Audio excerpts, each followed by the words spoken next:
Now that you got me started, I just can't stop. No, no. 'Cause I love you, baby. I can't let you go, baby. I gotta tell you that I've been looking for love so true. When I was down and out, along came you. Though you might be a liar and a cheat too, I just can't quit you now 'cause I love you. Yes, I do. I can't let you go, baby. I can't let you go, baby. 'Cause I love you, I love you, I love you. No, no, no.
When I wake up early in the morning, and when I come home at night, everything is covered in darkness, and the sun is out of sight. I guess I'm living in the dark age, because I sure can't see no light.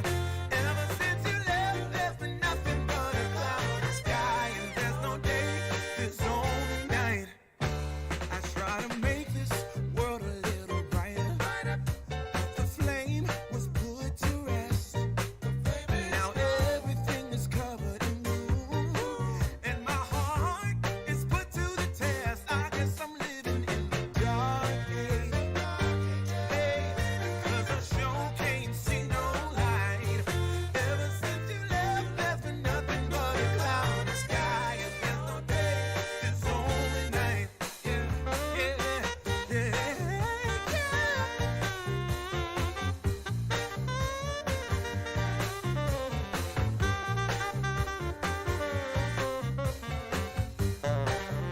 No,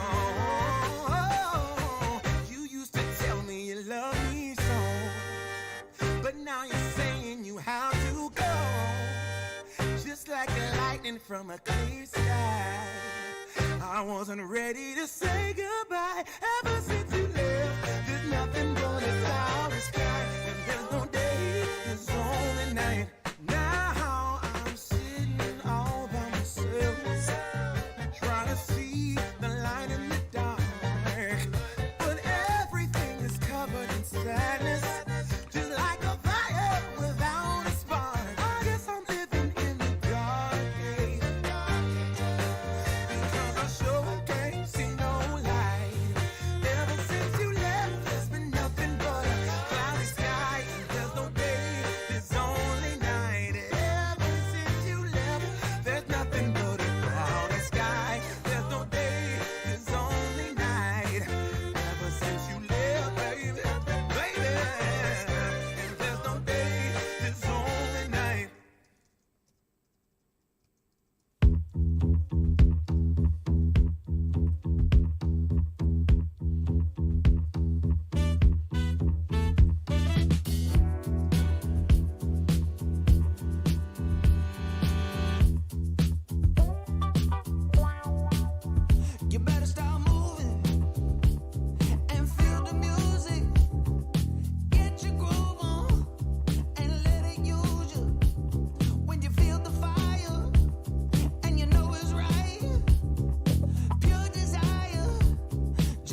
Well, good morning. How y'all doing today? Happy Tuesday. It is Twitter Tuesday, which means I get most of my stuff, my articles, stuff to talk about from that hellhole we known as Twitter. But it's quite a variety today. But the one thing that caught my eye yesterday, and well, if you can see my face, I'm down here, by the way. If you can see my face, I got the wrong thumbnail. Hang on a second, let me fix that. We don't want to confuse people too much. That's yesterday's thumbnail. How about if we put today's thumbnail up there? There we go. That's better, right there. All right, I'm down here, and it made me go, what? I'm like, what did this asshole say? But then again, after looking around a little bit, that what became yeah, whatever, of course, duh. You'll know what I mean. After we start the show. Johnny, how about you play the intro?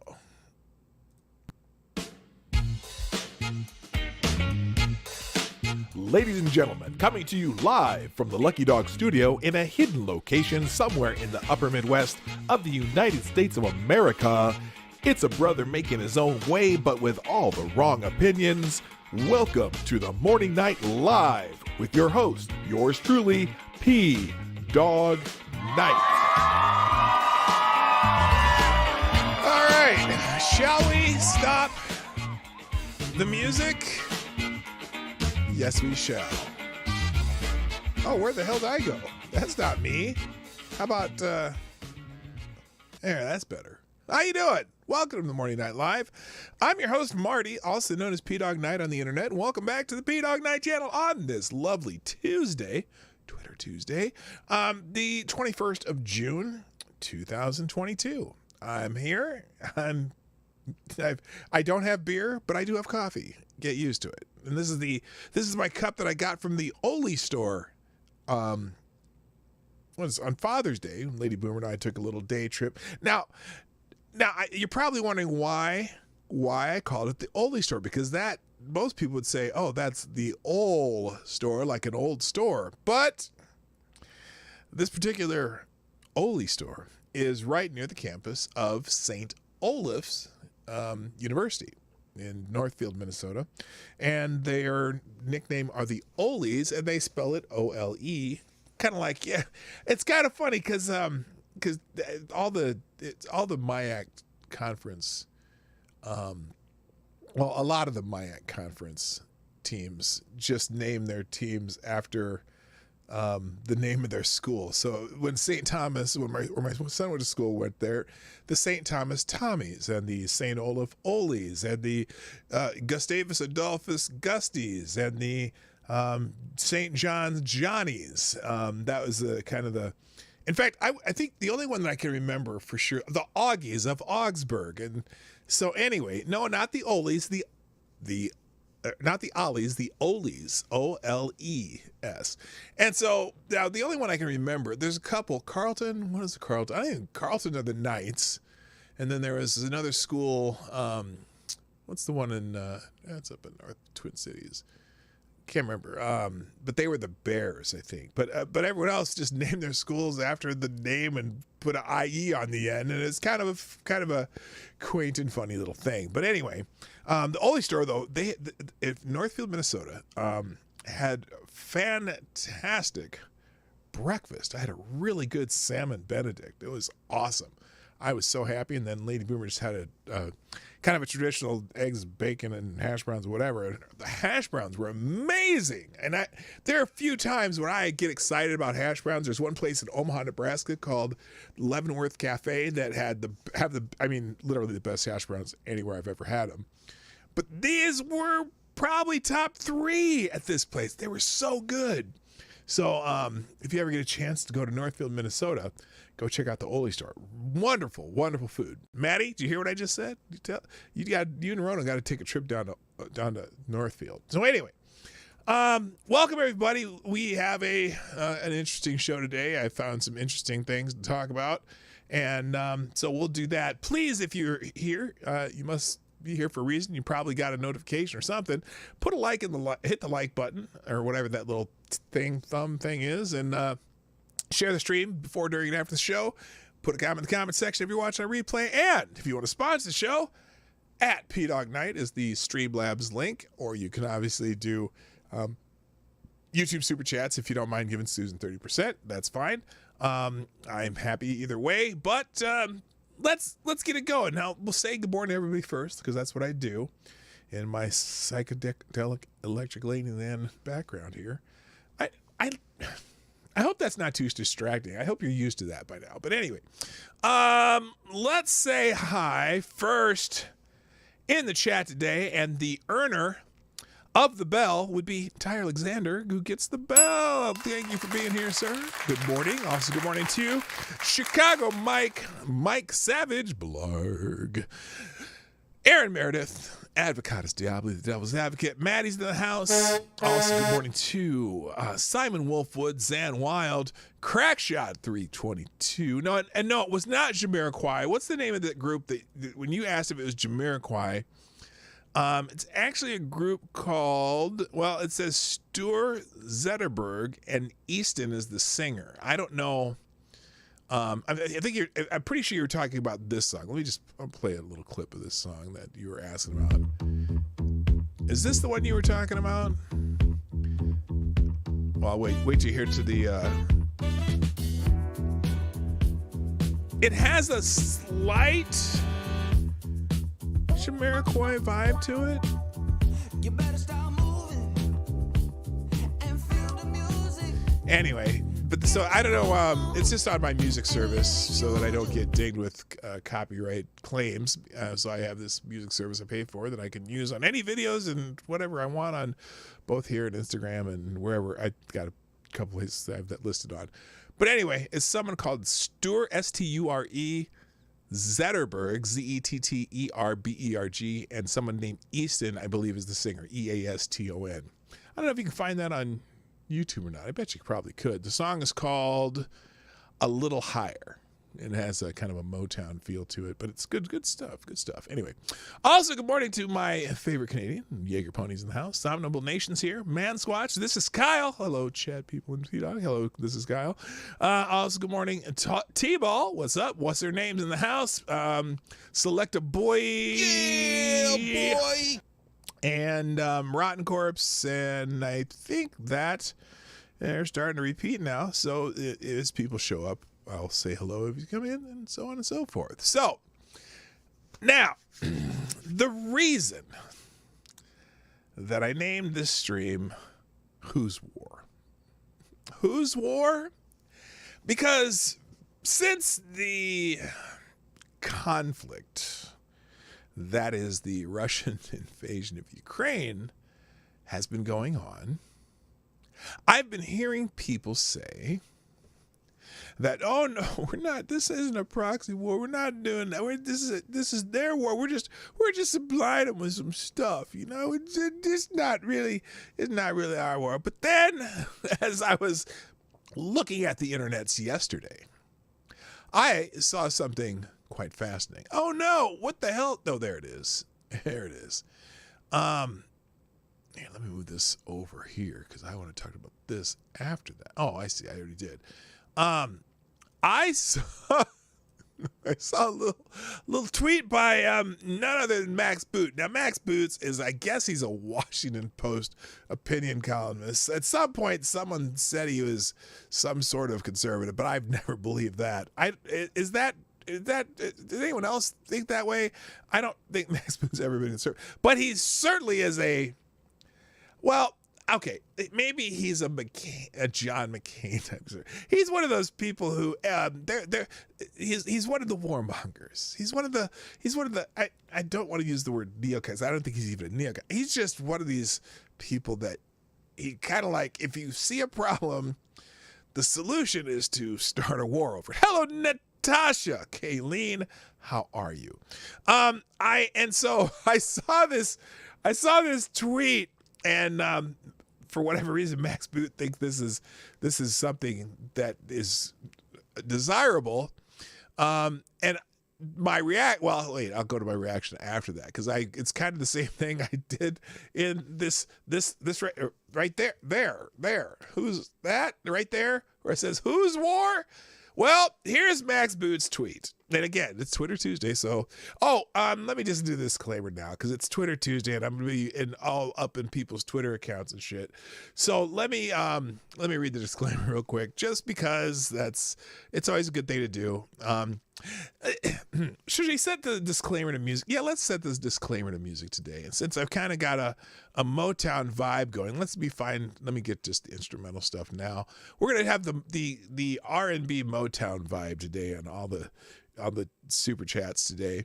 There we go. Okay, let's try how about romantic? Nah, let's go this way. This one right here.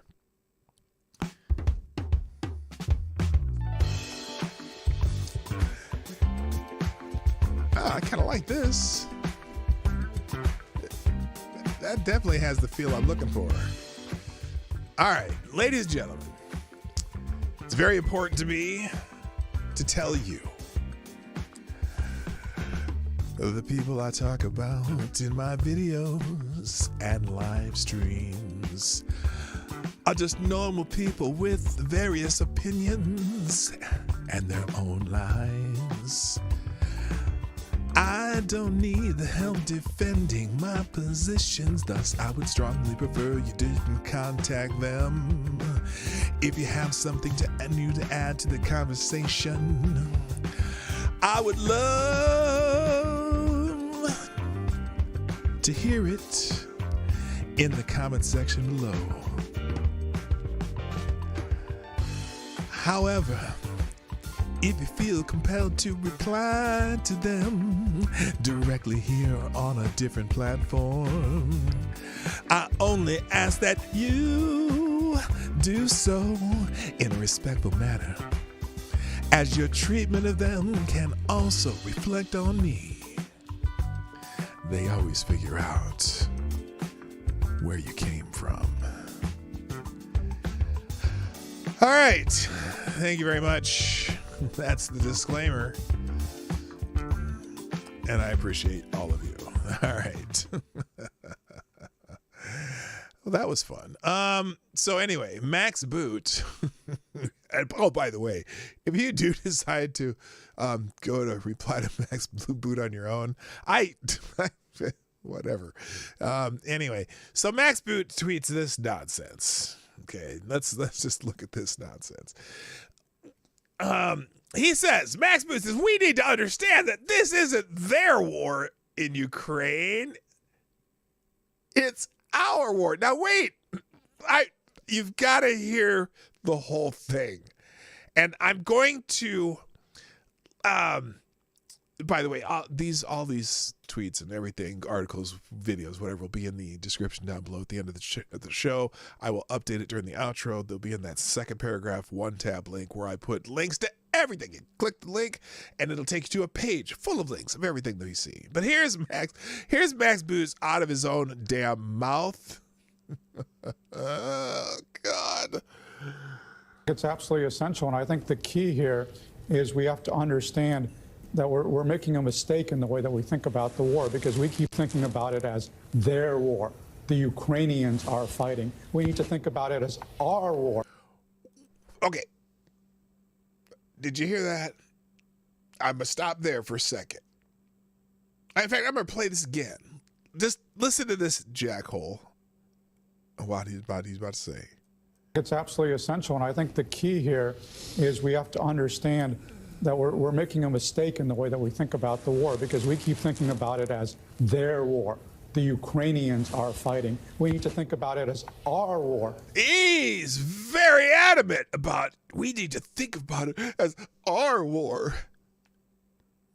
Should I let him explain? Listen to the rest of this clip. Listen to the rest of this clip. I'm just saying. Putin is waging war on the West. He is trying to destroy the rules-based international order that we Americans, we Europeans, we all stand for this. Now you see he's almost slipped there. Did you catch that? He's saying that, well, they're just not doing what we're supposed to tell them not to do. Look, I kind of believe that the first time that someone actually made sense of this was Nate the lawyer, when he was talking about where the oil reserves are in Ukraine and in what order Russia decided to take over portions of Ukraine. They took the Crimean Peninsula after they discovered shit tons of oil there, and then they started getting contracts. And again, Russia's biggest cash cow would be oil, right? And then all of a sudden they discover all this oil in the Donbas region in eastern Ukraine, and they started getting some contracts with some oil companies. And oh, lo and behold, the Russians decided to go into eastern Ukraine. And guess what? You know who else likes oil? We like oil. Now look, if we just said, hey, hands off the oil, we all want the oil, and we all need the oil, we all need this and that, I wouldn't care. But these motherfuckers like Max Boot, who likes to make this art. So the idea that this wasn't the idea this was not a proxy war, Max Boot is quickly destroying that idea. Let's finish here. This is a direct threat to all of us. And is it a direct threat to all of us? This is not a foreign aid project. This is not charity. This is self-defense. This really, is the front line. Really. So, let's see. This very corrupt country, one of the most corrupt countries in the world. We're so concerned about whether or not the Russians take over one of the most corrupt countries in the world, and that with a bunch of the guys with the funny crosses, the bent things on them, you know what I'm talking, those funny, weird cross-looking things that a lot of people in that eastern region of Ukraine are affiliated with, funny mustache guy and stuff. You know what I'm talking about? I don't. I'm not even necessarily anti-war, but I'm anti-stupid war, and I don't know what the hell they're thinking here. But Max Boot seems to think. See, this is how we get back at Russia for interfering in the 2016 election. That's what a lot of people are seeing this. You see the stupid Ukraine flags in their Twitter bios and shit, because they hear Russia, and what do they think of? Well, they think of 4 years of talking about Russia, Trump and Russia, they helped Russia, they got rid of Hillary Clinton, this is good, Russia, even though we know for a fact that's all bullshit. But it doesn't matter, because now we get our little proxy war with Russia. But it's not supposed to be a proxy war, but Max Boot is saying, no, this is our war. Now, he says something in here that is also fascinating. Good morning, Nomad. Stop. Hammer time. And good morning, Jeffrey Russell Jr. He says more stuff in here that made me go, huh? What? Say what? Hey, listen. Foreign aid project. This is not charity. This is self-defense. This is the front line of freedom right here. Self-defense of who? What the hell are you talking about? What? Because remember, we're part of this too. And I fuck Putin too. He's an asshole. But there was all this talk about adding more members of NATO, and now we are actually talking about putting Finland and Sweden, at removing their neutral status or whatever. Holy shit. Anyway. Here in the Donbass, the Ukrainians are fighting and dying for all of us. Wait a minute, I thought the Ukrainians were valiantly protecting their land and it was all beautiful. They're kicking ass and whatever. What? The Ukrainians are what? Here in the Donbass, the Ukrainians are fighting and dying for all of us. For us?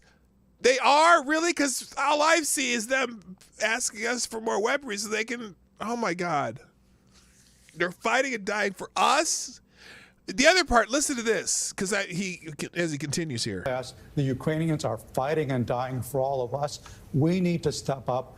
And to echo what Ed Luce was saying, It is So unacceptable. you think we should send in troops, Max? I mean, there's what, 40 or 50 different countries sending weapons to Ukraine? Look, we don't. Acceptable that right now the Ukrainians are being outgunned. Oh, by the way, you know what else? We don't have an agreement with Ukraine to protect them, other than Joe Biden and the Biden family profits. Oh, did I say that out loud? I'm sorry. Excuse me. I don't know if I should have said that. I might get in trouble. Who knows?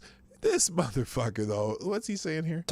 That right now the Ukrainians are being outgunned 10-1 in artillery, 10-1. They are losing over 100 soldiers a day. The United States has not seen those kinds of losses since World War II. Now, did you hear what he just said? I'm going to play it back because I was too busy flapping my lips. Listen to this part again, because there's an interesting, what's a turn of phrase? I don't know. Listen to this carefully. Ukrainians are being outgunned 10-1 in artillery, 10-1. They are losing over 100 soldiers a day. The United States has not seen those kinds of losses since World War II. The United States hasn't seen those kinds of losses since World War II. What the fuck are you talking about, Max? I swore. I shouldn't swear. What the fuck are you talking about, Max? The United States hasn't seen those kinds of losses since World War II?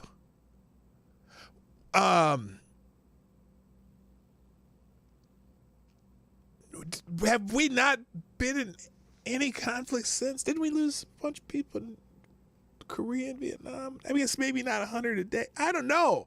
But we haven't lost anybody in this war. Have we, Max? What are you talking about? Oh, because Ukrainians are not Americans.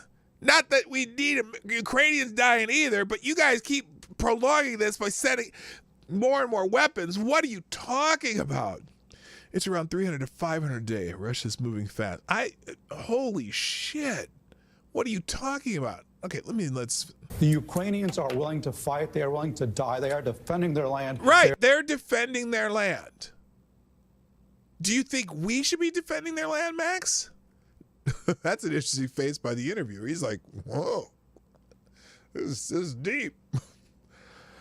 Hello, Zombie Teddy, what's up? They're standing up to one of the most evil dictators in the world, but they don't have the weapons they need to get the job done. They have. What is the job, Max? What specifically is the job that you're talking about right now? What's the job? Holy shit. Just enough to prevent a Russian victory, but they don't have enough to defeat the Russians. So wait. They have, listen to that sentence again too, because this is interesting. Just enough to prevent a Russian victory, but they don't have enough to defeat the Russians to win. What does that mean? Oh, again, okay, so he's talking about how they don't have the weapons to die. They are defending their land. They are standing up to one of the most evil dictators in the world, but they don't have the weapons they need to get the job done. What's the job? They have just enough to prevent a Russian victory, but they don't have enough to defeat the Russians to win for Ukraine. And that is unacceptable. All of us need to step up. Okay, what's the difference? They don't have enough. They have enough to stop the Russians, but they don't have enough to defeat the Russians. What in God's name does that mean? What define defeating the Russians? He isn't saying they are. He's trying to compare it to something to give it emotional context. Exactly, AD. I know that. That's what's crazy about it. But oh my God. Europeans in particular, as Joe suggested, because they are doing less than we are. But we need to step up too. We're not providing. Why? great We're eagle not drones even. They're that the not part of Ukrainians NATO. They're need. not an We're ally not of providing ours. as many multiple launch rocket systems as Let they the need. fucking All of us Europeans do collectively it. It's a European war right now. Now we can always be in the background. It's not like, holy shit. can be and should be doing more, because we need to understand this is our fight that the Ukrainians are on the front lines of. Well, yeah, and my military-industrial complex stocks are going down, so we need something to get them building some shit so we can sell more shit over there. Holy slime ball, bitch face bastard, fuck face, fucktard, slimy, fucking eel faced. Leech breath motherfucker. Anyway, all right, let me get caught up here for a second. I was trying to do one of those Chevy Chase things. He's the best at doing mealy mouth something, whatever. Anyway, let's do a couple chats here. Let's go here. Let's do this one for Ty Alexander. Thank you for sponsoring the show, Ty Alexander. You are the new Streamlabs Superstar sponsor. Oh, you were. I should say you were, but anyway. Oh, wait, I need to undo there. Let's do volume. Thank you, Ty Alexander. Oh, wait, I don't want. There's not supposed to be. There's not. This is supposed to be instrumentals. The hell? How about we? Let me fix that. Let's try this one. Oh, you probably know this one. Thank you, Ty Alexander. With a small bullet in the tip jar, Tyre says, if Ukraine joins our union as a new set of states, I will begrudgingly shed my blood for them, as they are now fellow countrymen. But as they are not, I'm not as keen on it. Russia hasn't attacked America, so we shouldn't attack them. Thank you, Tyre Alexander, for sponsoring the show. Also, I should probably turn that down a little bit, huh? Thank you, Maddie. And Maddie, you are the new Streamlabs Superstar sponsor of the day. Thank you very much. Maddie says, I believe Max is suffering from cranial rectal syndrome. His brain has to be starved of oxygen to think this is our war. He needs to take his head out of his hind part. Maddie says butt. I would say his ass. I would like some blue cheese for that word salad. Yes, thank you, Maddie. I concur. That was definitely some word salad, and he needs to shut the fuck up. Thank you, Maddie and Tyre, for sponsoring the show. If you want to sponsor the show, at PDogNot.live, you can do it right up there. James Colley, what's happening? Going to be lurking in the background. Good. Nice to see you, sir. Thank you for being here. You're a star. Baby, I'm a star. Now, along this line of thought with Max Boot, I want to take you back. I want to take you back to some times in the past where, it's almost as though there may have been a little foreshadowing to this. Now, I'm going to go back first to 2019. Okay, this is from 2019. This is a interview, or when Zelensky, I believe, got into power, I guess. And here's a little foreshadowing of this. And now it's interesting that someone found this and put it on the internet. And here's Mr. Zelensky speaking about his thing. It starts from this first day. Oh, I see. He's speaking in whatever language. Is Ukraine's language, or do they speak Russian? I don't know what the languages are over there. Hello, Johnny Hellcat. So from this day, we have a military state. We have a war. We will go to war. Our army is ready. We will wage war on Donbass. We will take back with war, with army, our territories. We are not indifferent to how many people will die. We are ready to return to get back our land. We are ready for direct military action. on the occupied territories. Now, when he says the occupied territories in 2019,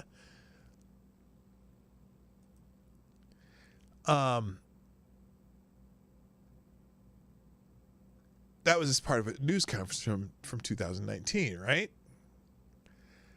Now, here's something fascinating about this. Now, because remember, did the Russians invade in 2019? Or is he talking about from the,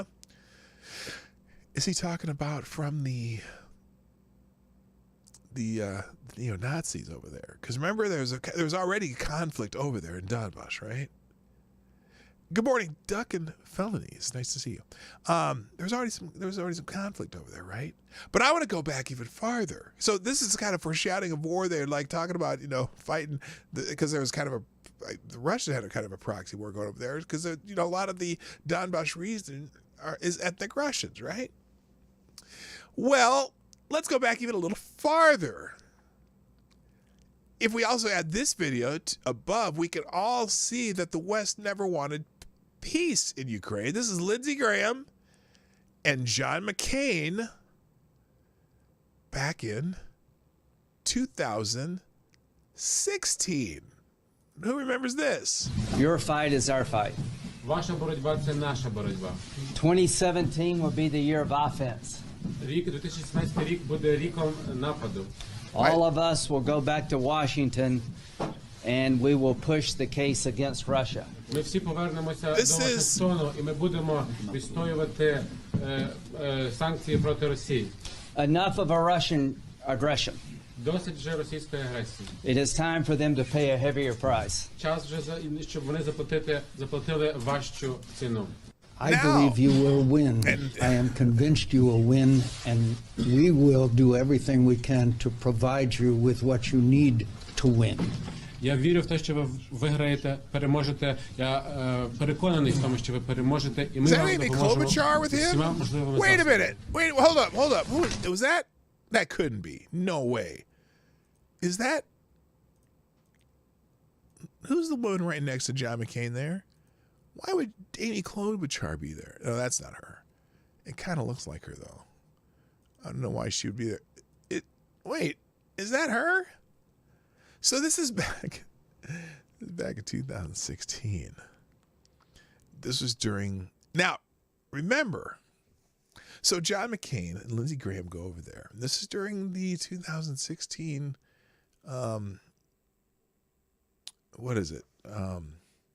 This was before the election. So John McCain and Lindsey Graham over there promising the Ukrainians that they will help them with the Russians. This is before the election. Hillary Clinton they're kind of assuming Hillary Clinton's going to win the election over Trump. They can't imagine that Donald Trump would win the election, right? They can't imagine that Donald Trump would win the election, right? And they're over there promising the Ukrainians that we're going to go to fight for you. And Amy Klobuchar and John McCain and Lindsey Graham were over there. Now, do you think these three at the time were more allies to Hillary Clinton, or do you think they're more allies to Donald Trump at the time? Back then, you think McCain was rooting for Donald Trump? And even Lindsey Graham was no friend of Donald Trump. Now later, McCain died and Lindsey Graham became a kind of an ally to Trump. But even so, they thought they were going to be able to. They thought they were going to be able to start a war over there. Well, they got one eventually anyway, didn't they? But why are we involved in it? Why are we involved in Ukraine's mess? Well, remember how many people in those Washington circles were invested in Ukraine. We know Joe Biden was. Excuse me, Hunter Biden. I can't be more specific. 10% for the big guy. We know that Nancy Pelosi, Mitt Romney, somebody else that was prominent that had a relative working in some of those Ukraine energy companies. And now, apparently the Russians kind of caught up with this idea And it's just all so fascinating. Now you got Max Boot. Max Boot loved John McCain. He liked Lindsey Graham before Lindsey Graham decided that he was a Trump guy. But holy shit. Holy shit. What a slime ball. Anyway, real quick, let me thank a few people here. Thank you, Maddie and Somnambule Nation. And I'm trying to like these. What the hell happened there? It opened up the whole thing. Thank you so much for tweeting on the show. If you haven't shared the show yet, you can always click that arrow below the screen here. I think it's that way. I can't remember how it is if you're watching on a phone. But share the stream. Matt Squatch also, thank you for tweeting out the show. And Tyler F., Rotten Corpse, Jack Cochran, Somnambule Nation, and Simon Wolfwood, thank you so much for retweeting my tweet of the show. Yeah, keep sharing it. I'm going to work on it's Project 10,000s. Oh, it's gonna get live in here after a while. I'm gonna have some people coming on that you're gonna really like, and we'll go from there. All right, I want to check out real quick. Since it is Twitter Tuesday, we'll check out the Twitter trending topics real quick, and then we're gonna move on to some other things that I've found. Another one related to war, by the way, that you're gonna you're gonna laugh, you're gonna cry. You're going to hurl. If you could tell me who remembers what that movie's from? We laughed, we cried, we hurled. Anyway, trending on Twitter right now, at least on the little Twitter thing here. Number 1, happy summer solstice, whatever, Tuesday vibe, don't care. Caleb Swanigan, I have no idea. That's a basketball thing. This is interesting. The PGA Tour is losing some competitors to this new LIV golf series in Saudi Arabia. And at first it was Phil Mickelson and I think Greg Norman's involved somehow. And now 4-time major champion Brooks Koepka is the latest golfer to defect from the PGA Tour to the LIV Golf Invitational Series. Sources confirmed to ESPN Mark Schlabach. So I think what's happening is the Sods are just throwing money at people, right? Yes, thank you, Matt Scotch. That is from Wayne's World. Very good. There you go. Thanks that you got that. So yeah, that's kind of a controversial thing going on. Beyonce's trending because she has a new single out. Who cares? National Selfie Day. Time to strike a pose. Anyway, rest in peace. I don't know what that is. Here's the one that was interesting to me. Kellogg, the maker of several types of food products, mostly cereals and snacks and whatever. They're going to split into 3 companies: a cereal maker, a snack maker, and a plant-based food company. Excuse me. Their brands include Eggo waffles and Rice Krispie cereal. Said the planned spinoffs are expected to be completed by the end of 2023. That's interesting. Go Woke, Go Broke is trending. Now I can, I know why this is trending. This is interesting. And it's because of, who was it that put this out? Well, there was something in particular. Oh, Netflix has announced more layoffs. I shouldn't laugh at that, but 150 staffers get the axe at Netflix. Now, someone down here, this go woke, go broke crap is ridiculous. Can someone please explain how being woke and accepting others and learning to be respectful is such a bad thing? I mean, y'all wouldn't crucify Jesus again you all would crucify Jesus again if he was here because he was woke for his culture too. No, you don't understand. Where is the damn thing? You know the thing. I might have it here. It doesn't matter. Who cares? We'll just move on. There was something in particular that was I found interesting about that, and I can't find the tweet, so we're gonna move on.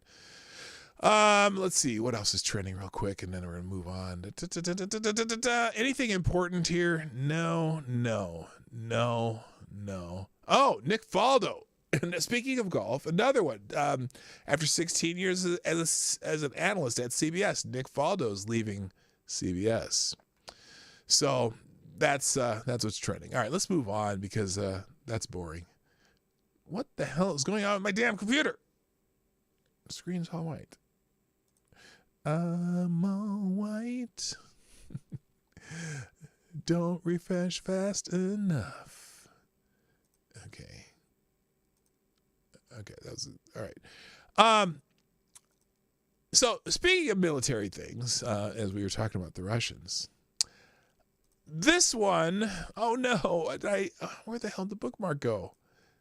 Okay, here it is. So I was, again, as I am apt to do,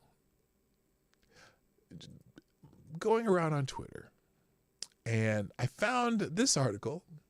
It's Pride Month, right? And the Washington Free Beacon has a very interesting article about Pride Month regarding our military. Put your beverage down. Don't take a drink right now. Pride Month. Here is how the Navy is training sailors on proper gender pronouns.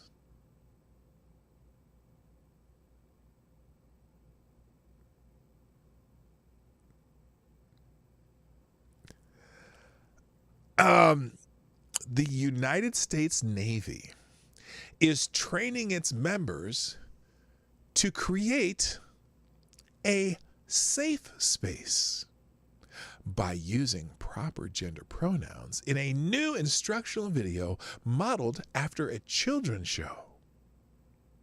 Hi, my name is. Okay, let's just watch it. The official training. I was going to skip how it's opening. The official training video is meant to emphasize, quote, the importance of using correct pronouns as well as polite etiquette when you may not be sure of someone's pronouns, according to the Navy, which last month published the video online. The Defense Visual Information Distribution Service touts the video as an official U.S. Navy video posted by Air Force Staff Sergeant John Vanucci. Now, let me just make an observation about this. Because as I read the sentence, to create a safe space by using proper gender pronouns,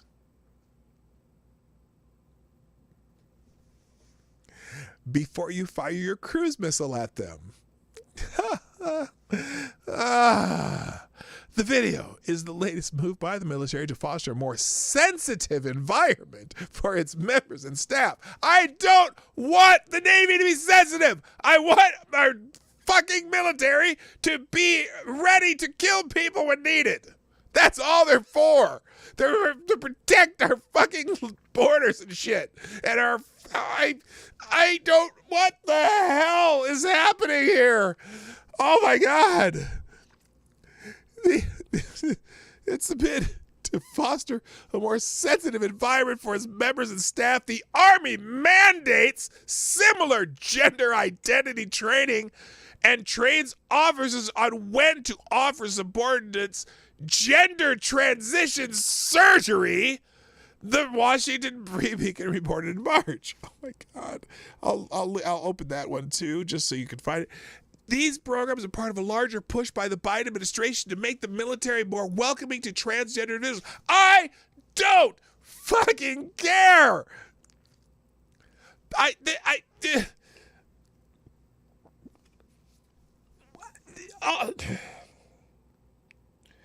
Here's the problem. Here's my problem. Okay, and look, to be a transgender person in civilian life is your damn business. Okay. However, I'm not really understanding. I've never understood this whole thing about why you there are transgender people who serve in the military with honor and dignity. That's fine, right? But why, when you can't get in for certain medical conditions, you can't be in the military with certain medical conditions, flat feet, things that would require the Navy to constantly take care of you. Why would you have people in the military who have to be on medication constantly for the rest of for their existence? Now, I'm sure there's certain type of, injectable whatever things that you can put in your arm that put out hormones. But first of all, you're putting people who already are high on the potential suicidal scales. Two, let's say you're in the field. Let's say you're in a prolonged battle and you can't bring in supplies to get more of those hormone treatments. So that person's going to be just struggling as a human being, and that's got to be agonizing, right? What?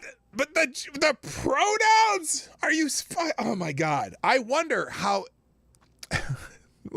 Okay, here's what I'm also asking: how extensive is this pronoun thing going in the Navy? Because I'm sorry, you need to be able to communicate very quickly, very distinctly, without having to think about it, right? How the bloody hell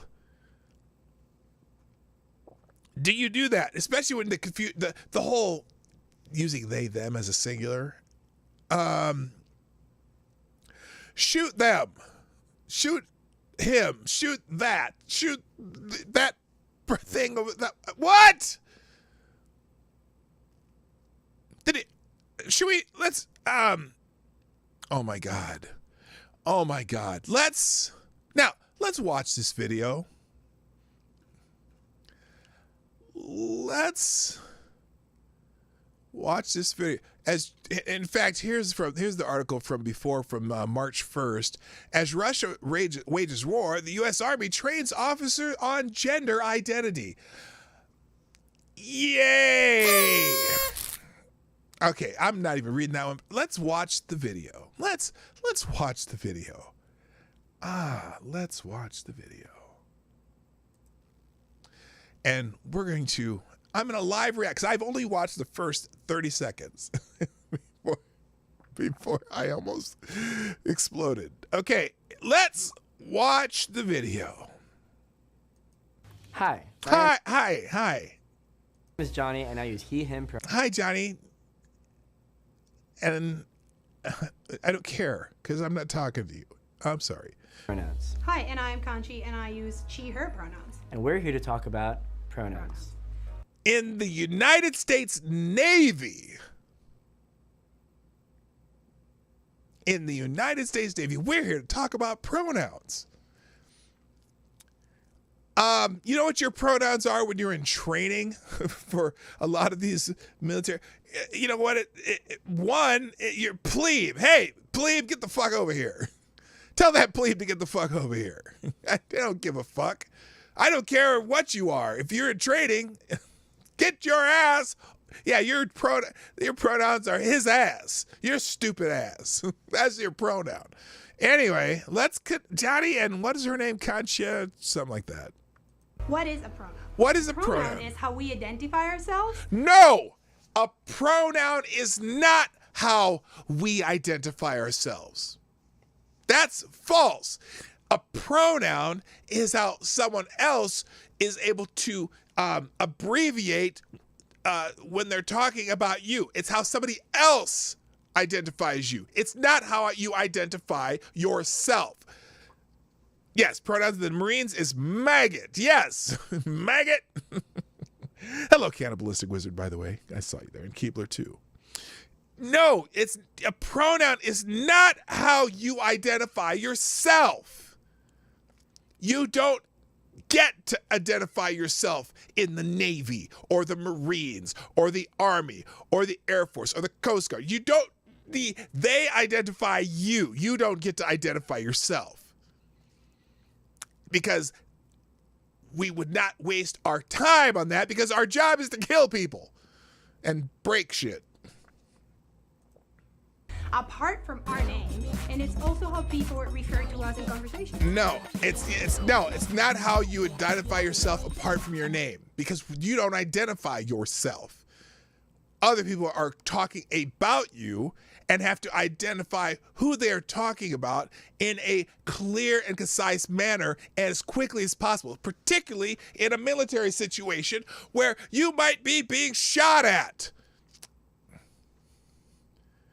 Thank you, Select a Boy, for sponsoring the show. I appreciate it. Who says, Arlie Emery is rolling in his grave right now, about now. Yes, he is. Gunny Emery, he was a Marine, but he also played one in Full Metal Jacket, one of the great performances of all time. All right, no, it's not how you identify. It is how people refer to you in a conversation, but you don't get to choose how people refer to you. You don't get to choose what comes out of my mouth. The only thing that's important for me when I'm talking to somebody else about you is that the person I'm talking to understands who I'm talking about, as particularly if it's in a situation that you need some immediate, something to happen immediately. I've gotten into 16 seconds of 3 minutes and 46 seconds. Oh my God. Using the right pronouns is a really simple way to affirm someone's identity. I'm not here to affirm your identity. I don't care. I will be as polite as possible, but I'm not here to affirm your identity. If you think you're a, fucking butterfly, I'm not here to affirm that. I'm going to just tell my fellow officer or infantryman or whatever enlisted person that I need you to get your ass over here. Tell him to get his ass over here. That's all I need. I don't give a fuck if I'm affirming you or not in the military. Period. I'm not here to affirm you. All these motherfuckers in the Pentagon. We need Biden out of here as fast as we can. We need them all out. Get that Milley, get him the fuck out of here. And what's the other dude? Who's the fucking... What's that dude? Anyway. It is a signal. Yeah, you identify as... Your identity is sailor. Exactly, man squatch. Sailor, plebe, maggot, whatever. There, I don't give a fuck. Tell that maggot to get over here. Just don't put an F in front of it. Anyway. Signal of acceptance and respect. No. Here's the problem. You know what? Particularly if you're enlisted, you don't get respect. There is no respect. The only thing you respect is the person who's higher ranked than you. Okay? You don't get respect, and it doesn't matter. Oh man, I can imagine in a Marine Corps at Camp Lejeune or Quantico. Well, Quantico's officer training. What's it, Padre Island? Do you think those drill sergeants give a fuck what your pronoun is? They better not, because the only thing you need to learn is to do what the fuck they say and not get emotional about it, because you got a job. And if you don't learn to respect what they say and do immediately what they say, you might get your head shot off in the field. That's all that matters. Don't give a fuck about your pronouns. Sorry. Oh my God. This is the Navy. The Navy's a little different, right? Any Navy people here? I don't want to insult Navy people. Holy shit. Signal of acceptance and respect. How do we go? No, about I don't need creating it. a safe space for everybody. No, we don't need a safe space in the military. No, there are no safe spaces. Sorry. Everything, you need to be able to be on high alert constantly. There are no safe fucking spaces. It's a good question. A really good way to do that is to use inclusive language. Instead of saying something like, hey guys, you can say, hey everyone, or hey maggots, get the fuck over here. Hey team. Yeah, and now that you say that, another way... And you know what? In the military notes, hey you guys, will you please come over here? I want to be respectful of you. Yeah, I can hear a drill sergeant. Get your asses over here. Let them get in line. Fall in. All out. That we could show that we're allies and that we accept. I don't care. Everybody. Don't care. To maybe include. Guess what? If you're in the military, we accept you. We don't have to. You don't have to. You're allies immediately, and we don't have to respect you while you're in training in particular. Oh my God. Pronouns in our emails, or like we just did. Put your pronouns in your emails. Get the fuck out of here. Introduce ourselves. Look, I don't give a fuck what you. I don't care what you call me when you're talking to somebody else. Oh shit! Did I just? Guess what's happening? That's not what I meant. You're getting. How'd that happen? How did I get Jimmy Dore? Why are you on my screen? $1 billion of military That's aid not to what Ukraine. Hang on. That was a mistake. What the hell happened there? How did that happen? Can I go? There we go. Hit the back button. Biden on Wednesday said the U.S. will deliver another $1 billion. All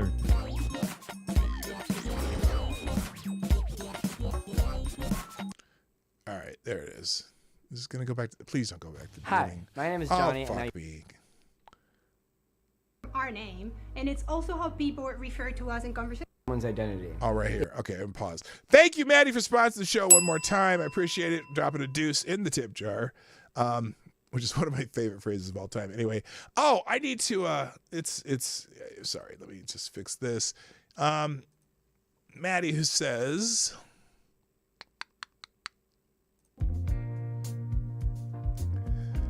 between the stress cards and the stupid pronoun thing, it's going to be up to the citizens to defend this country if we are invaded. Our military is becoming a bunch of fucking pansies. I threw in the extra adjective there, Maddie, just because, and it's spelled P-U-S-S-I-E-S. Anyway, all right, thank you, Maddie, for part of the show. You're fantastic. Why is that not working? There we go. All right, anyway, all right, we've only gotten 33 seconds in. Inclusive language. No, instead of saying language, something yeah. like, hey, guys, you can say, Hey, everyone," maggots! Or hey, team. No one says and now that. that you say that, another way that we could show that we're allies and that we accept everybody is to maybe include our pronouns in our emails, or like we just did, introduce ourselves using our pronouns. How about no? How about no? How about a waste of time? Yeah, okay. Hey, oh my gosh, we got stuck in some hand-to-hand combat here, and I gotta come at you with this, and you're coming at me with a bayonet, and I have a gun and a knife, and I'm out of bullets. Hey, I'm Johnny. My pronouns are he and him.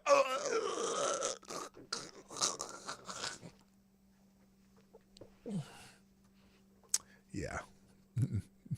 Fuck off. Hello, Jethro Hetero, by the way. But what would I do if I misgender someone? I think the first thing to recognize. Yeah, okay. Can you, okay, Gunny Ermy, could you imagine Gunny Ermy asking that question?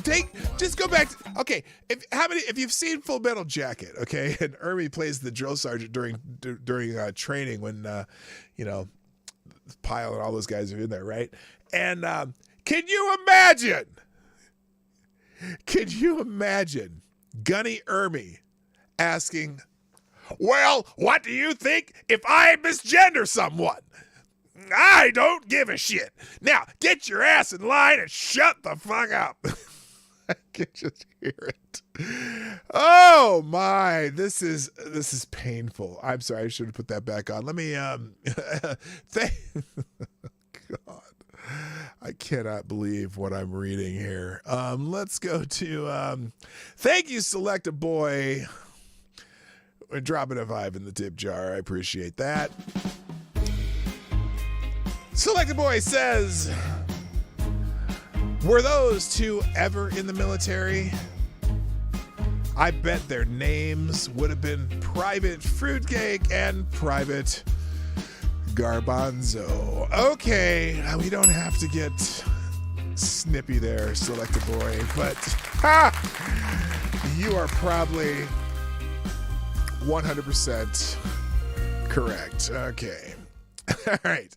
I need to stop. Well, I'll just leave that going because no one's going to hear it anyway. All right, back to this stupid article, this stupid thing we got going here. Let's see if I can get this back to full screen. There we go. All right. What if I misgendered? Well, let's find out. Let's find out what happens if I misgender someone. I think the first thing to recognize is that it's not the end of the world. Okay. You correct yourself and move on, or you accept the correction and move on. Okay. Hey, you! Get that asshole! Get him over here! Get maggot! Get in line! Sergeant Instructor, you said he about me, sir. You said he. Don't call me sir. Only officer. I work for a living. Only officers are sir. What were you saying? Well, you said he, and I go by they, them pronouns. Who the damn hell do you think you are? I don't give a damn if you're a sheepdog. I'm just going to tell you to get in line and shut the hell up. Now give me 50. That's my own personal dramatic interpretation of what would happen. That's so.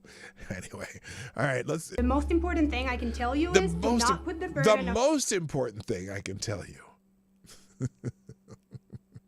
Wait, what is she going to say? The most important thing I can tell you. Most important thing I can tell you is do not put the burden of making you feel good about your mistake on the person that you just misgendered. Oh, thank you. Oh, that's the most important thing, is it?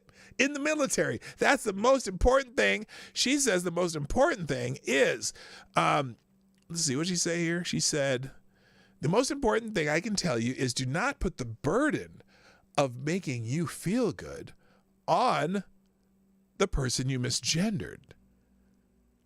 That's the most important thing, really? I would say the most important thing is to get your head down and shut the fuck up. That'd be the most important thing to me. But that's just me. I only went through a little bit of military training in the Marine Corps PC,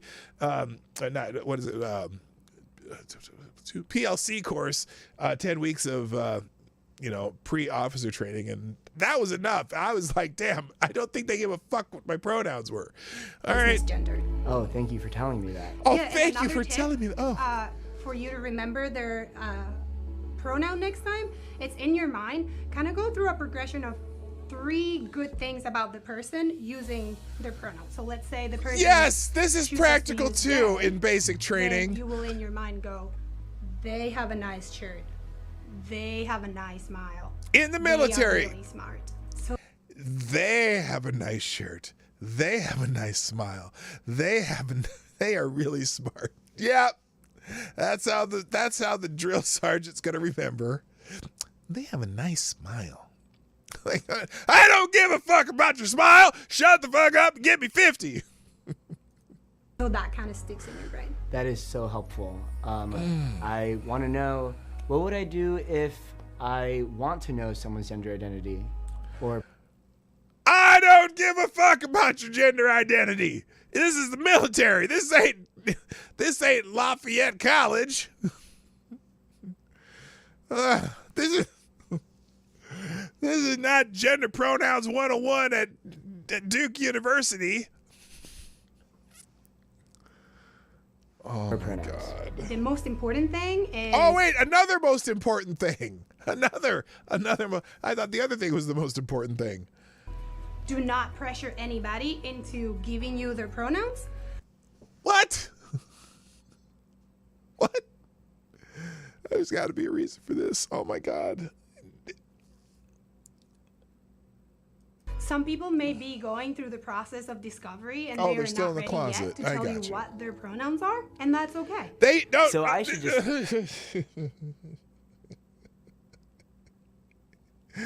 I don't know if I can finish this. In the United States military, this is actually a United States military video. Are you fucking kidding me? Are you fucking kidding me? Oh my God. I think, you know, it'd be better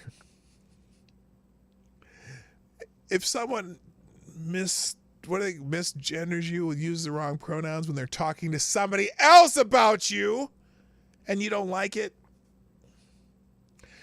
Demand to get in the ring, because in the Navy they'll box in the ring. They got rings at on a lot of the ships and shit. You can just go box and fight them. That's how you work shit out in the military. Oh my God, this is crazy.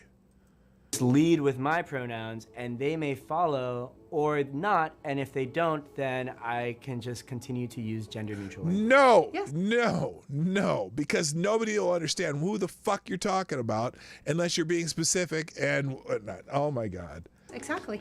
Because if there's a group of you over there and I need the one, I'm not going to say, well, I need them. When there's 3 of them. No, I need him. That one right there. or his name, that plebe, that maggot. Just to share something with you that happened the other day at a cookout I was at. We were at a what?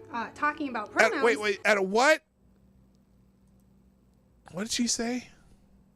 Oh, a cookout. She said a cookout. Never mind. I had to figure out what the hell she said. Talking about pronouns. You were talking about, so I was at a cookout and we were talking about pronouns. Really? You must lead a really boring fucking life. Holy shit. Somebody was disagreeing with how different people see themselves as different pronouns, and the argument was, if you look like a female, then it's she, her, because that's what's normal, and if you make me call you something else, then you're infringing on my rights. Yeah, and I'm not talking to you. I'm not talking to you. That's the thing that's the one thing. I'm not talking to you. If the person I'm talking to can understand what I'm talking about, I don't care what you think. It shouldn't hurt you. I'm not here to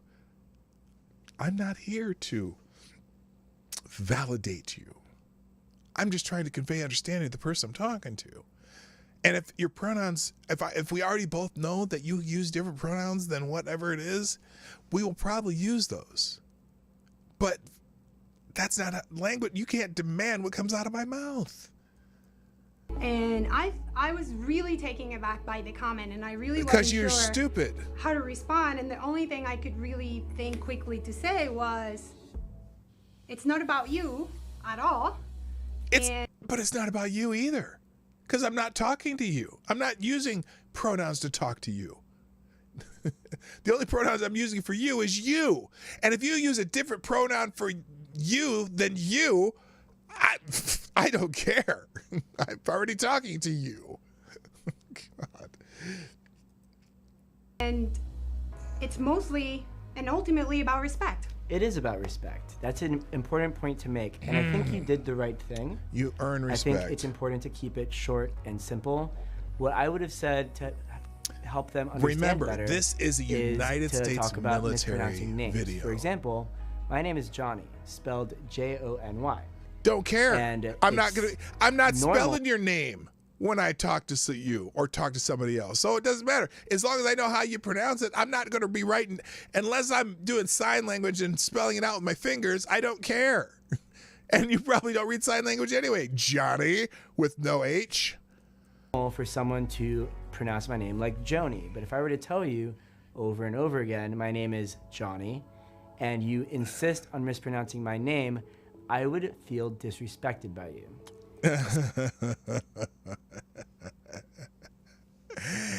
And if that's what made you feel disrespected, every drill sergeant in the United States military is going to call you Joni. Because you don't get respect until you earn it in the military. Some names are very difficult to pronounce, but do you know what is very easy to pronounce? She, he, they. Holy shit.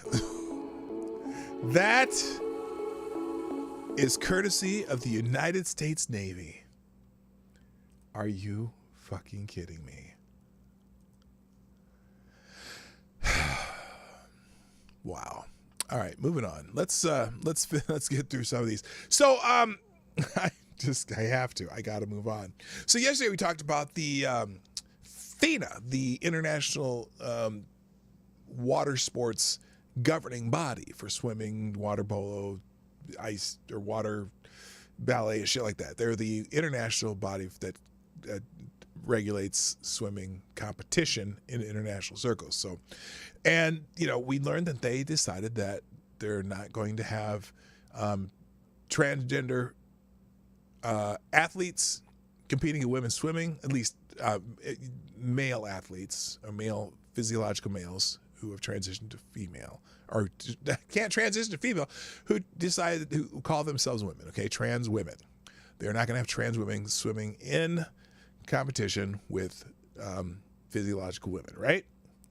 And So I thought, that's pretty good thing, right? Well, apparently the people at ABC News, this particular reporter, was not happy with this. And I've been listening. This is just one reaction to it, a short 2-minute video, and we're gonna watch it because it's interesting how they do this. You can hear the snark in their voices. Here it goes. Here's Robin Roberts. Oh, and I have no sound. Where's what sounds happening there? Policy that effectively bans transgender women from competing in women's swimming events. Juju Chang is here with more. And Juju, this goes into effect starting, this morning? Absolutely, Robin. Good morning to you. And this is by far the toughest restriction against transgender athletes. Swimming's International Governing Board saying they consulted with scientists and policymakers. Yes, they did. And voted to essentially ban trans swimmers from elite competitions, including the Olympics, unless they medically transition before age 12. Some see it as a triumph of fairness or equity, while others see it as a blow to inclusion. Now look at how she's very... Did you see her face? It's a blow to inclusion. Very, very upset. Bombshell swimming rule. This is how ABC is describing this. New policy effectively bans transgender athletes from women's events. Come on. Bombshell ruling in the world of international sports. As of this morning, the swimming world's governing body, FINA, effectively banning transgender athletes from competing in women's events. False. That is false. Transgender women who were physiologically male and went through male puberty, they're banning. They're not banning, for example, a physiological female who is transgender male because they're physiologically female. They can still compete in women's sports. That's a transgender person. Oh, you only meant men, or males, I should say, who identify as women. Yes, they are banning men, males, human males, that identify as women who didn't transition before they were 12. So, just clarify. The organization voting that it will only allow women who have transitioned by age 12 to compete in international races like the Olympics. Leah Thomas pulling away. Leaving out athletes like one of the sport's rising stars, 23-year-old Leah Thomas, while the science is still... Leaving out one of the sport's rising stars. Yes, a rising star after 1 year of transition. A rising star? You mean immediate star, not a rising star. An immediate star once allowed to compete against women after transitioning 1 year earlier. Now, that's not a rising star. That's a bam! Where'd that shit come from? Anyway.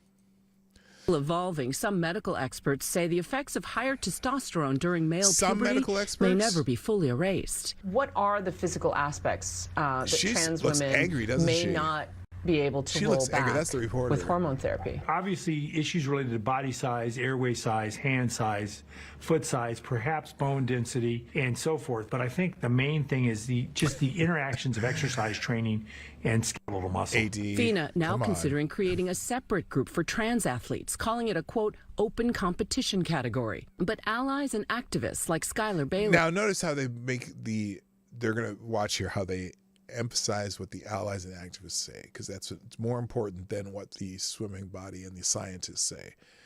You know, they could have gone talk to the other scientists that testified or in front of the body, the governing body, the Congress, whatever they had over there in France, or in not, where did they have it? Budapest? It was in Budapest.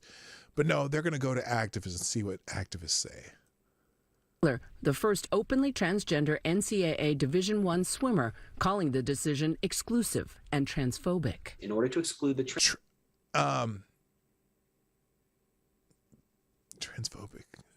What? It's not transphobic. It's fair. It's science.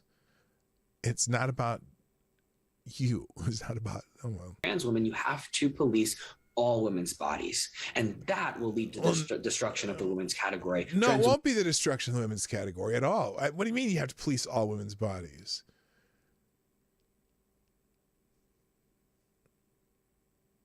They're already doing that now with the way they measure testosterone production in certain bodies. So it's not like they're not already doing that. If they have to be tested if there's a question, whatever. But anyway, women are not a threat to women's sports. Transphobia is. Now that's fascinating. Really, listen to what this person said. I don't know how that person identifies. I have no idea. To the destruction of the women's category. Trans women are not a threat to women's sports. Transphobia is. Why is transphobia a threat to women's sports? Why? It never was before. Women's sports have been thriving for as long as they have. Well, I don't know about thriving, but anyway. Hello, Lord Stanhope. Now, the governing body says they'll define what an open category would consist of. Did you see that with her quote more scare quotes? An open category.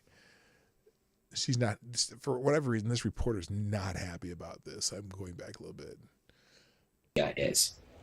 Now, FINA, the governing body, says they'll define what an open category would consist of for transgender athletes in the next few months, but many activists consider that othering. The other concern they have I don't is care that what the activists this ruling think. I might care what open the the scientists gates think. to other restrictions across many other sectors, not just in sports, Robin. That's it. But beyond. It's going to happen. Yeah, Robin's not happy. That's it. That's going to happen. Well, what do you mean? Are the things that is going to be scientific? Like, is there going to be a scientific reason why that might go into other things? I don't know what that would be. So obviously the reporters are not happy about it. So anyway, all right, let's move on and get through some of this. Oh, I forgot I had this Joe Pollack on that last story from, I think he writes for Breitbart. He was just saying, you cannot have a functioning military and indulge in this pronoun nonsense. It's a national security risk to the cohesion of the force, especially the they-them stuff. If you care more about your pronouns than your country, you should not be in the military.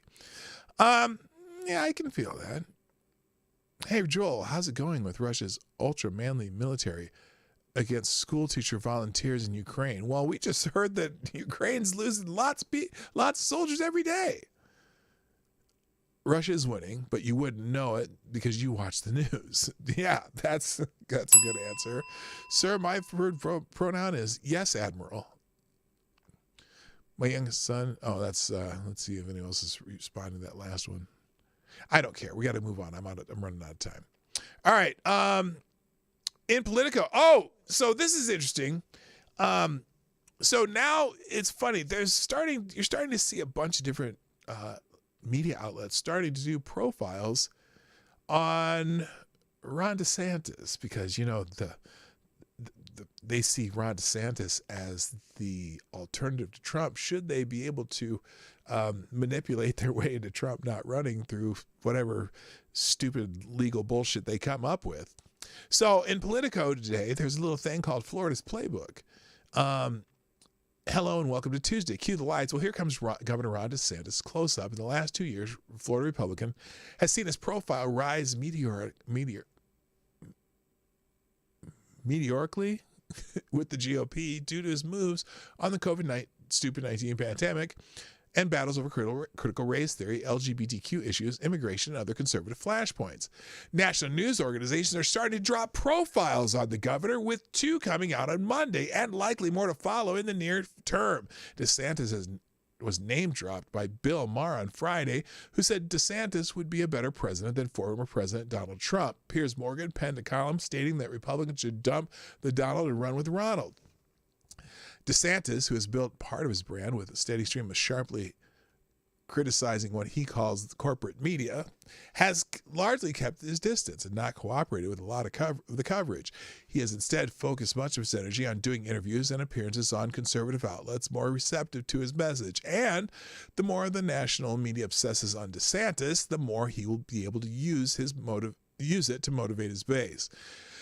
So will this be the flavor of the month situation where those parachuting into Florida will do it drive-by stories and then move on to something else? Or is this just a prelude to an ever-increasing amount of attention for the Florida governor? Well, here's my opinion on this, and there's a little more on there. You're going to see more and more and more hit pieces on DeSantis because he's that other guy, that potential in 2024 should something happen to Trump. And there's a lot of people who like him better. He's won several straw polls already over Trump. And the thing, me personally, I say, you know what? He's extremely smart. He's very adept. He has a huge grasp on facts when he's talking. And so he comes off, even when he's just fighting with the press and they think he's being an asshole, he comes off as credible because he has such a grasp of the facts and he's a brilliant person. So whether you like his policies or not, he is a formidable force. And he knows how to make the press look stupid, which is a plus when you're on the conservative side of the aisle. Real quick, good morning, Ronan. Good morning, Black Hebrew Israelite. I see you. That's right. All right. So anyway, the reason I brought this, put this political article up, is because there's this person named Leslie Abravanel, and the New Yorker piece apparently came out Monday. I guess, and she's out here now. This woman is someone who is absolutely the liberal left wing of the party, not the progressive necessarily, but the liberal, absolutely the Democrat forever type. And but she's also, what does she do here? She's New York grown, Florida tan scribe, word nerd, TV junkie, game show champ, Yenta wife, twin mama, hot sauce collector, Bloody Mary maven, and says New York Post, savvy gadfly. But anyway, and she's follows a lot of people and she says them. So she got, sorry, I didn't complete that sentence. So she has this snippets from the New York article about the GOP flavor of the month. Now, he's not the flavor of the month. They try to dismiss him as that, but he's popular among Republicans around the country and has been, particularly during Stupid 19. And seeing as much of the country vacationed in Florida over the last 2 years, including very prominent liberals like Alexandria Ocasio-Cortez and a certain couple of governors who found themselves in Florida vacationing because there's no mask mandates down there. His profile is pretty high. So here's snippets from the article and this is the kind of stuff you're going to be hearing about Ron DeSantis over the next several months. And this is absolutely a hit piece. A hit piece. Now, this is funny. New Yorker calls it Elon Musk announces purchase of Ron DeSantis because remember Elon Musk said, well, I can see myself voting for DeSantis. So here's some of the things that this woman decides to highlight. One, Ron is the most selfish person I've ever interacted with. He has always loved embarrassing and humiliating people. I'm speaking for others. He was the biggest dick we knew. A college pal of DeSantis. Now that quote, take a little bit out of context. He's talking about how when you're in one of those battle of wits, he knew how to be a dick. And sometimes you need to be a dick when you do that. Here, to me, this is another quote from GOP Stuart Stevens. To me, Ron DeSantis is a fairly run-of-the-mill politician who would do anything to get elected. The problem is what the party has become. It's a race to the bottom. Oh, I know. With the parental rights and not bowing to corporate media and shit like that. Here's another one. Ron's weakness as a politician. Now, this is a good one. Now, listen to this. This is the one that caught my eye the most. Okay? Quote, Ron's weakness as a politician is that he doesn't give a fuck. Big donors, he doesn't give a shit. Cancels on them all the time. There's no eye contact and little or no interaction. The moment I start to ask him a question, his head twitches. Now, is that supposed to be a bad thing? That he doesn't care about the donors that he's going to might do something that he doesn't care about who's giving him the money. He's going to do the right thing or do what he thinks is right. How is that? What's wrong with that? He doesn't give a fuck. The big donors don't care. Ha! I like him more already. Here's another. You can tell he doesn't want to be there. DeSantis' office declined request for comment. Okay, look, he doesn't want to deal with you guys writing a hit piece on him. That's what he doesn't want. Ron is a user, the former colleague told me. If you had utility to him, he would be nice to you. If you didn't, he wouldn't give you the time of day. Maybe if you're wasting his time, he doesn't give you the time of day. DeSantis helped found the Freedom Caucus, an invitation-only club of hard-right conservatives. And he was among the Republicans who took the government to the brink of default by refusing to raise the national debt ceiling. Again, does that sound like someone who's going to print money willy-nilly? Nope. Many people worried that the move would harm the government's credit rating and the country's economy. Even John Boehner, the House Speaker, opposed it. In a recent phone interview, Trump took credit for DeSantis' victory, saying, "If I didn't endorse him, he wouldn't have won." Yeah, I don't know about that. Trump openly opened Pandora's box and let them out, and all the nasty stuff that was in the underbelly of the American politics got a voice. What was 35% of the Republican Party is now 85%, and it's too late to turn them back. So anyway, it's a hit piece on DeSantis in New Yorker. If you actually want to see it, I'll have it linked out here. But anyway, so this person doesn't like Ron DeSantis. Well, there was another thread here. This was, and then I also linked you to her Twitter feed. And again, remind you of the policy and the please important disclaimer. Please don't contact these people. But the only reason I put this here is so you can see what kind of person this is. She is saying, her pinned tweet on Twitter is, hello, Jimmy Das Hotep. Pinned tweet on Twitter. Listen to this. This speech is already this is from March 28, 2019. This speech is already historic. And when you look back at this moment, you gutless gang of eunuchs, GOP, what will you say you did? Laughed it off or actually chose country over party? We won't wait for your answer, and we won't stand for a compromised POTUS. I stand with Schiff. She's talking about Adam Schiff's chairman being on the impeachment committee talking about the Russia. Here's the full video of Chairman Schiff laying into Republicans, presenting all of the indisputable evidence that the Trump campaign did in fact collude with Russia. This is inspiring and patriotic. Bravo, Chairman Schiff. Well done. She still has that pinned after, we've learned a lot since then, haven't we? Well, so that gives you a pretty good idea where this woman comes from. I just thought I'd let you know. Moving on, also on Twitter today, the DNC is slashing prices for photos with Kamala Harris. Ticket for a photo with the vice president at the Women's Leadership Forum started at $15,000. Holy shit! I wouldn't pay $250, and I'm talking about $2 plus 50 cents to take a picture with Kamala Harris. Well, actually, I might. I would pay $2.50 because I think it would be funny to have a picture with Kamala Harris. But they started at $15,000 to take a picture with Kamala Harris, but failed to sell enough tickets, and it's being postponed. Vice President's June fundraiser in Cali is charging $5,000 for a photo. And that's part of an article called Biden Time. Out of something called Puck, and I had to send you an archive copy.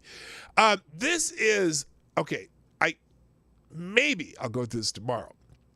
But this is let's just say that this is this article is talking about why we should reelect Joe Biden in 2024. I can't do it. All right. Also on Twitter today, Representative Marjorie Taylor Greene. Now, she's kind of a strange bird as far as I'm concerned, but this is interesting. So Capitol Police caught Representative Auchincloss's Chief of Staff, Tim Hyson, defacing posters outside the offices of Representative Marjorie Taylor Greene and referred him for criminal charges. This is coming out of Just the News. I have the whole article right here from Just the News, but this is the key part.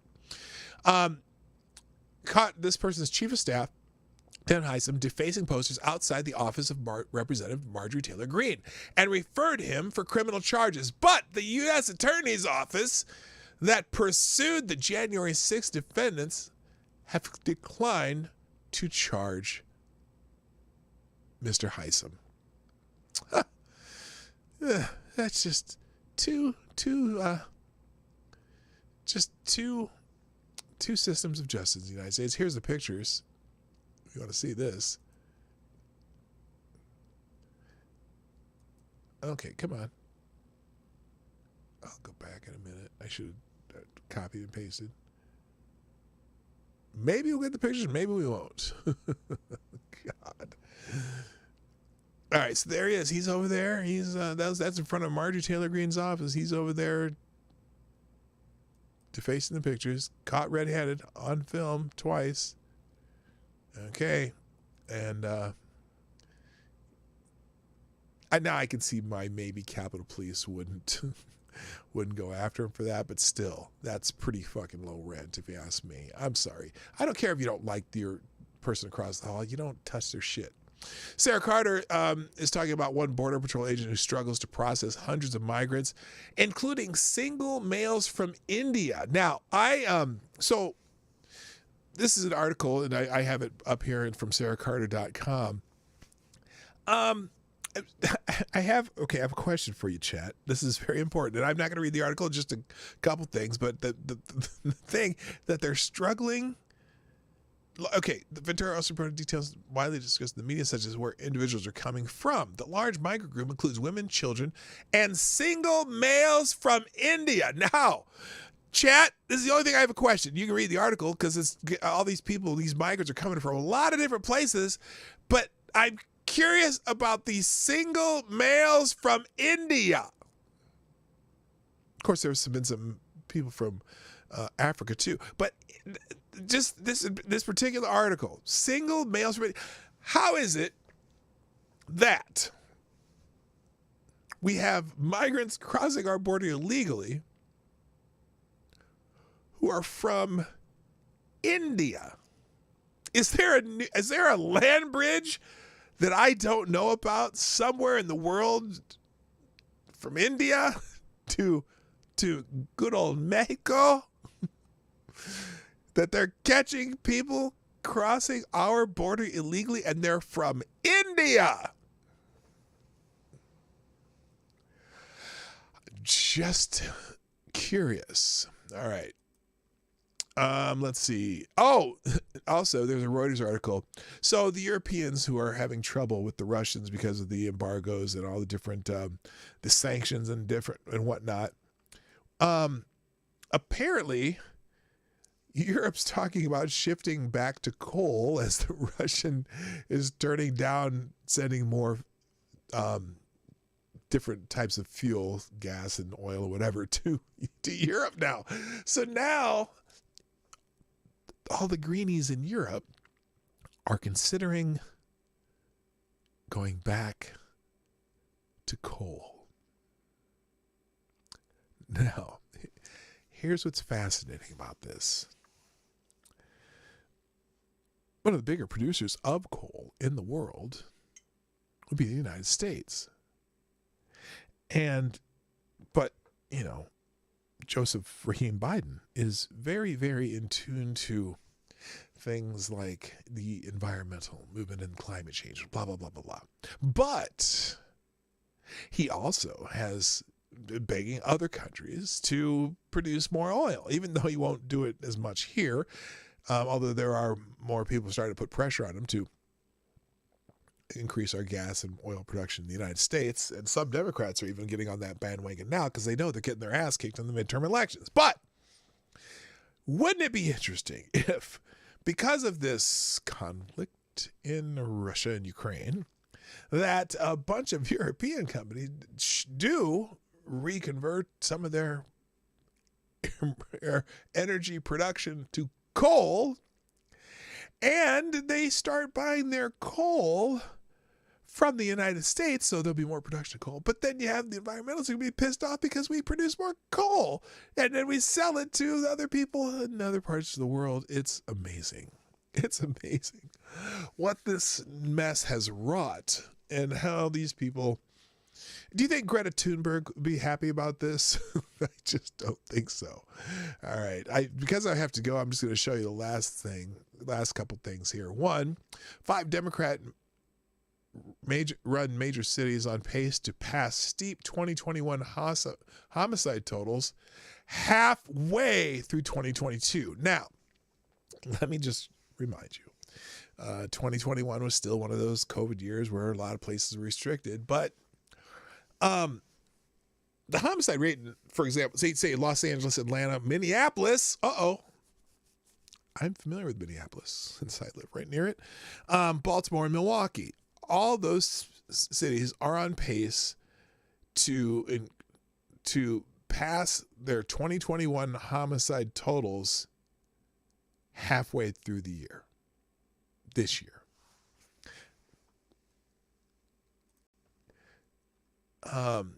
5 major U.S. cities currently on pace to break their homicide totals from last year, continuing a violent trend that started in 2020.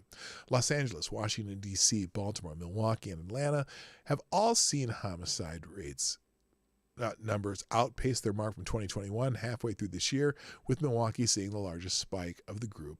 According to crime data reviewed by Fox News, Wisconsin's second largest cities recorded 96 homicides as of June 17th compared to 77 at this time last year. The numbers continue a trend that has plagued the country since 2020, when homicides in the U.S. increased nearly 30% compared to 2019, even higher during COVID. That trend continued last year with the Council on Criminal Justice Statistics showing homicides across the country in 2021 increased 5% over 2020. The nation's capital has been another victim of the trend in 2022, recording... Okay, it's not... it's higher. Anyway, the recording 93 homicides as of June 17th compared to 82 at this point last year, a 13.4% increase. Atlanta's increasing rate came just behind Washington, D.C.'s, with homicides as of June 11th coming in at 68 compared to 60 at the same time. Okay, so they're going by percentages. I thought it was like they're already hit last year's total. But all these cities have higher homicide rates than they did last year when homicide was already going up. Violent crime, call it Ferguson effect 2.0 or the Minneapolis effect, has come on with speed and magnitude that make Ferguson 1.0 seem tranquil, the Manhattan Institute's Heather McDonald said during 2020's crime wave. George Floyd's death at the hands of Minneapolis police in late May was justly condemned, but the event has now spurred an outpouring of contempt against the pillars of law and order that has no precedent in American history. So, not good news, as we've been learning, and hopefully we'll get rid of some of these terrible AGs that let people just go willy-nilly, because that's where a lot of the problem is. So, anyway, guys, I got to call it a day because it's that time. And I want to thank you all for being here. I'm here Monday through Friday, 10 o'clock Eastern, 9 o'clock Central. If you haven't done so, before you go, hit the like button. And remember, during the outro, I will update the link in the description below where you can hit one link to get a page full of all the stories and tweets and whatnot we went through today. And actually, there's a couple I didn't go through that you can read too. If you haven't hit the like button. Share the stream before, during, and after the stream. If you're watching a replay, put a comment in the comment section. And thank you for sponsoring the show today. Our friends Tyre Alexander, Maddie, Select a Boy, and Maddie and Select a Boy. And Maddie, you are the Streamlabs Superstar sponsor today. Thank you very much. Appreciate it. Ladies and gentlemen, I must go. I'll be updating the link during the outro. So if you stick around for that, you can click that link. Thank you. I got to go. My name's Dawg Knight, and I'm out of here. Bye-bye. Hey, this is Dawg Knight, and thanks for watching today on the Dawg Knight Channel. If you have an observation or remark you'd like to make about this video or my channel, I absolutely welcome you to write it in the comment section down below. I really look forward to hearing from you. And before you go, if you like what you saw but you're not already subscribed, please make sure you hit the subscribe button and definitely click that bell that pops up afterwards so you'll be notified when I post new videos or when we go live. I broadcast my live show, The Morning Night Live, Monday through Friday at 10 o'clock Eastern, 9 o'clock Central. A special thank you to all the supporters of this channel who share our videos on social media and who make donations through Streamlabs, YouTube, Venmo, and Cash App, which are all linked in the description down below. Thanks again, and until next time, I'm Dawg Knight, and I'm out of here.